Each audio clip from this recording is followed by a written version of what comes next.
Hello everyone, welcome back to my channel. आज हम बात करेंगे उन 3 कॉमन मिस्टेक्स के बारे में जो आपके कोडिंग जॉब के चांसेस को ख़त्म कर देते हैं। अगर आप भी कोडिंग जॉब के लिए प्रिपेयर कर रहे हैं तो ये वीडियो आपके लिए है।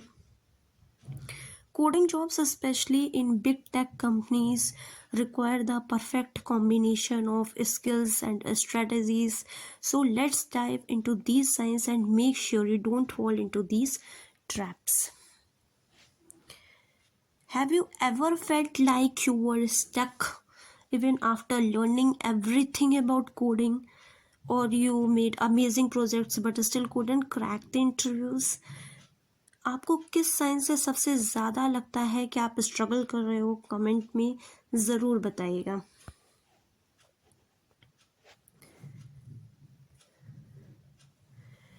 Sign number 1, lack of practical skills. ये बहुत इम्पॉर्टेंट है। आप सिर्फ थ्योरी से काम नहीं चलेगा, आपको अपने स्किल्स को रियल वर्ल्ड प्रोजेक्ट्स में इम्प्लीमेंट करना होगा। एक इंटरव्यू में इंटरव्यूअर आपसे पूछता है कि can you build our rest API. अगर आप बस थ्योरी पढ़ के आए हो तो आपका जवाब मैंने पढ़ रखा है पर कभी इम्प्लीमेंट नहीं किया, ये गलत है। तो फिक्स दिस। आप इसको फिक्स कैसे करोगे? How to fix this? आपको अपने स्किल्स को रियल वर्ल्ड प्रोजेक्ट्स में लगाना होगा। Platforms like GitHub, LeetCode, open source contribution से आप अपनी प्रैक्टिकल स्किल्स बिल्ड कर सकते हैं। Number second is poor communication skills. Poor communication skills, sign number 2। ये साइन बहुत लोग इग्नोर करते हैं, लेकिन कम्युनिकेशन इंटरव्यूज़ में की रोल प्ले करता है। अगर आप अपने कॉन्सेप्ट्स को क्लियर तरीके से नहीं समझा पाते हैं तो आपका सिलेक्शन टफ हो सकता है। Interviewer explain the concept of OOPs. अगर आप बोरिया बिस्तर के साथ एक्सप्लेन करते हो तो इंटरव्यूअर को कंफ्यूज कर दोगे। आप टेक्निकल कॉन्सेप्ट्स को सिंपल लैंग्वेज में एक्सप्लेन करना आना चाहिए। आपको जो टेक्निकल कॉन्सेप्ट्स हैं उनको सिंपल लैंग्वेज में एक्सप्लेन करना आना चाहिए। प्रैक्टिसिंग विद मॉक इंटरव्यूज और explaining concepts to a friend can help. Number third is inconsistent learning. Inconsistent learning, sign number 3। आप एक दिन कोडिंग करते हो और दूसरा दिन भूल जाते हो, इससे आपका प्रोग्रेस स्लो हो जाता है। एक दिन आप पाइथन के बेसिक्स पढ़ रहे होते हो, दूसरे दिन आप रिएक्ट जेएस के बारे में पढ़ रहे हो, तो ये इनकन्सिस्टेंट अप्रोच आपके लॉन्ग टर्म ग्रोथ को अफेक्ट करेगा। How to fix this?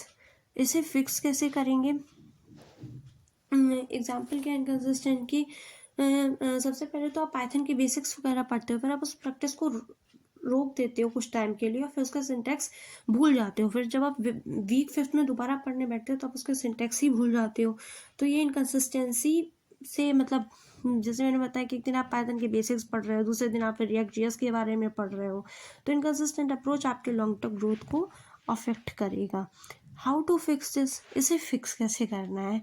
Daily coding practice schedule बनाना है। सेट स्मॉल अचीवेबल गोल्स, जैसे कि एक मंथ एक कोर्स कंप्लीट करना या एक प्रोजेक्ट बिल्ड करना। ठीक है। Number 6 is bonus tip, not networking enough. आपकी स्किल्स के साथ साथ नेटवर्किंग भी इम्पोर्टेंट है।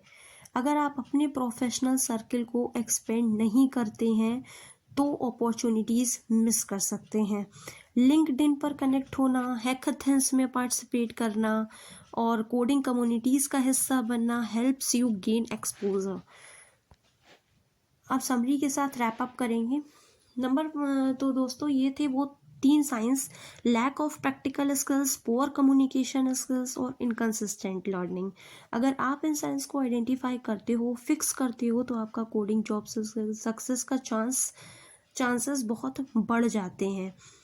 अगर आपको ये वीडियो हेल्पफुल लगा हो तो प्लीज़ लाइक करें, सब्सक्राइब करें और बेल आइकन प्रेस करें ताकि आपको और ऐसे यूज़फुल कंटेंट मिलते रहे। और हाँ, कमेंट में बताइए आपको सबसे बड़ा चैलेंज क्या है इन साइंस को फिक्स करने में। मैं जानती हूँ कोडिंग जॉब्स टफ होते हैं, कोडिंग जॉब्स जब टफ होते हैं और पर अगर आप अपनी स्किल्स और अप्रोच को कॉन्टीन्यूअसली स्किल्स को और अपने अप्रोच को कॉन्टीन्यूअसली इम्प्रूव करेंगे तो आपका सक्सेस गारंटेड है. Stay consistent, stay focused and let's conquer coding together. Until next time, bye bye. Thank you for watching my video.